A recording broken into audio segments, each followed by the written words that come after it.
ఆనందపురం మండలం గంగసాని అగ్రహారంలో సింహాచలం దేవస్థానం అనుబంధ ఆలయమైన శ్రీ కాశీ విశ్వేశ్వర స్వామికి చెందిన 650 కోట్ల విలువ గల భూమిని స్వాధీనం చేసుకున్నట్లు సింహాచలం ఆలయ ఈవో తేడాదరావు తెలిపారు. ఈ మేరకు ఈవో మీడియాతో మాట్లాడారు. ఈ సింహాచల దేవస్థానం లక్ష్మీనరసింహస్వామి తూర్పు రాజరూపం ఎదురుగా ఉన్న శివాలయం ఏదైతే కాశీ విశ్వేశ్వర దేవస్థానం ఉందో ఈ దేవస్థానానికి ఆనందపురం మండలం గంగసాని అగ్రహారంలో సర్వే నెంబర్ 3/1 అలాగే 3/4లో 99 ఎకరాల 20 సెంట్లు ఆక్రమణలో ఉండడం వల్ల దాన్ని ఎండోమెంట్ ట్రిబ్యునల్లో 2009లో ఎండోమెంట్ ట్రిబ్యునల్ కేసు ఫైల్ చేయడం జరిగిందండి. అది 2010లో దేవస్థానానికి అనుకూలంగా ఎండోమెంట్ ట్రిబ్యునల్ తీర్పు ఇవ్వడం జరిగింది. దాన్ని వ్యతిరేకిస్తూ ఎవరైతే ఎన్క్రోచర్లు ఉన్నారో వారు 2010లో హైకోర్టులో WP ఫైల్ చేయడం జరిగింది. అది వాదోపవాదాలు అన్నీ జరిగిన తర్వాత రికార్డ్స్ అన్ని పరిశీలించి హైకోర్టు వారు దేవస్థానానికి అనుకూలంగా తీర్పు ఈ నెల 5/11/2024 తీర్పు ఇవ్వడం జరిగిందండి.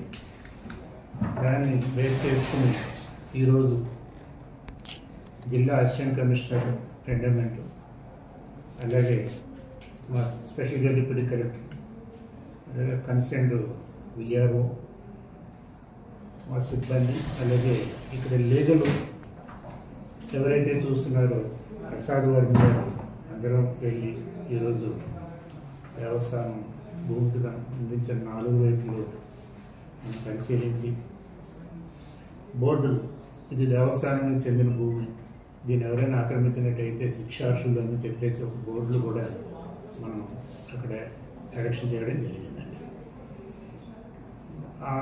అది చూసినట్టయితే హైవేకి కిలోమీటర్ కూడా 1/2 కిలోమీటరు 30 కిలోమీటర్ల దూరంలో ఉంది. ఆ 3 వైపులా అది రియల్ ఎస్టేట్ కూడా అక్కడ జరుగుతుంది కాబట్టి ఇది అత్యంత ఖరీదైన భూమి.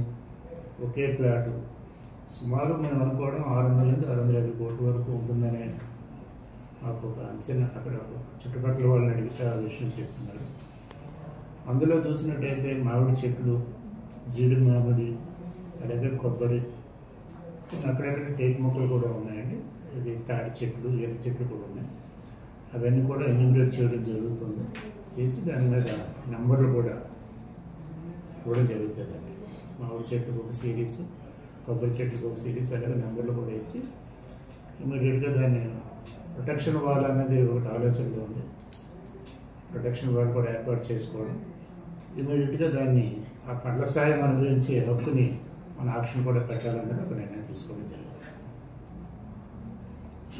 సరే, పూర్తిగా మనం దక్కలు పడుతున్నట్టే సార్, మళ్ళీ వాళ్ళు అప్పీల్కి వెళ్ళడం అటువంటివి ఏమైనా ఉంటాయి. తర్వాత ఏం వెళ్తారు, మనం కోర్టు ఆర్డర్ ప్రకారం మనం ఈరోజు పొజిషన్ చేసేసుకున్నాం. ఇప్పుడు మన స్వాధీనంలో తెచ్చేసుకున్నాం.